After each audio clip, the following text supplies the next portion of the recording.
Aujourd'hui, on plonge dans une vision de la réalité qui est bien tout simplement fascinante. C'est celle du physicien et mathématicien Roger Penrose. Il nous propose une sorte de cadre, un outil de pensée hyper puissant pour essayer de comprendre l'existence elle-même. Et tout commence avec cette interrogation. Une question qui est au cœur de tout. Pourquoi ?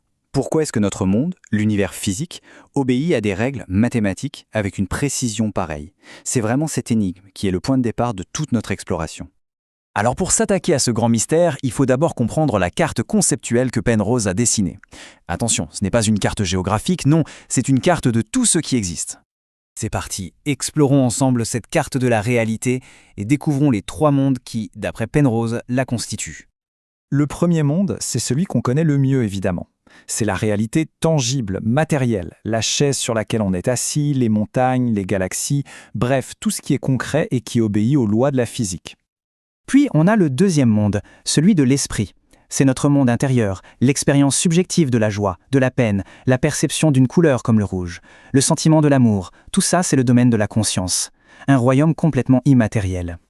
Et enfin, on arrive au troisième monde. C'est le plus abstrait, le monde platonique. C'est une sorte de royaume où les vérités mathématiques, comme le fameux théorème de Pythagore, existeraient de façon parfaite, objective, intemporelle, comme si elles attendaient juste qu'on les découvre. On a donc ces trois grands piliers de l'existence, le physique, le mental et le mathématique.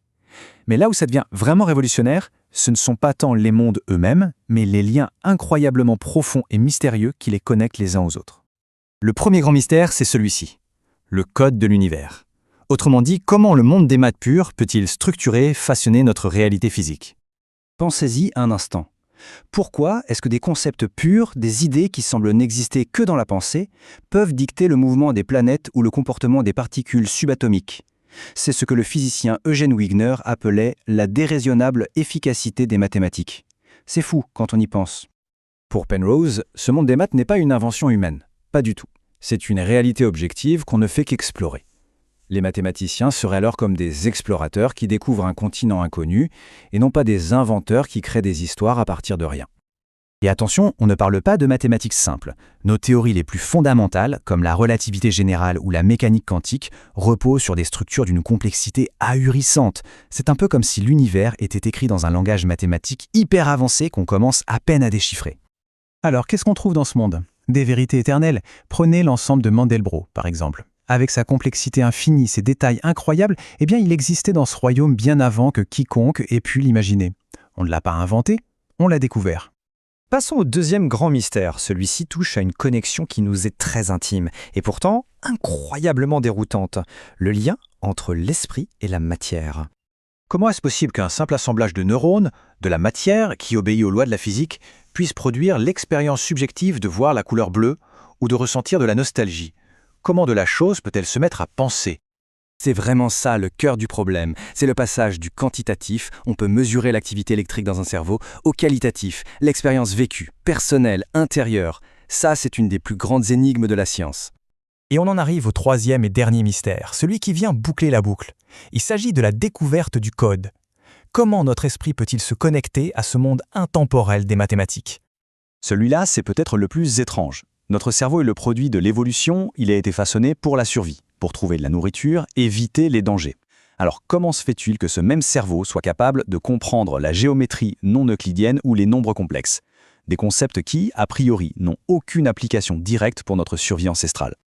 Penrose, lui, est plutôt optimiste. Il suggère que la conscience humaine n'est pas juste un supercalculateur. Elle posséderait une sorte de connexion unique à ce royaume des vérités mathématiques. Une connexion qui nous permet de saisir presque intuitivement des concepts qui vont au-delà du simple calcul. Pour conclure, tout ça nous mène à une quête continue. Parce que ces trois mystères ne sont pas des énigmes séparées, non, ce sont les pièces d'un seul et même grand puzzle. Voilà, c'est ce triptyque qui est au cœur de la vision de Penrose. Comprendre ces trois liens, ce serait comprendre la nature fondamentale de la réalité. Chaque mystère représente une des grandes frontières de la connaissance humaine aujourd'hui. Vu comme ça, le but ultime de la science, ce n'est pas seulement de décrire l'univers, c'est de comprendre pourquoi cet univers est, pour nous, compréhensible. C'est un voyage pour résoudre les puzzles qui définissent notre propre existence. Et tout ça nous laisse avec une question vertigineuse. Et si la réalité n'était au fond qu'une immense structure mathématique que nous ne faisons que découvrir ? Et dans ce cas, quel est le rôle exact de notre conscience dans cet immense puzzle cosmique? La question reste ouverte.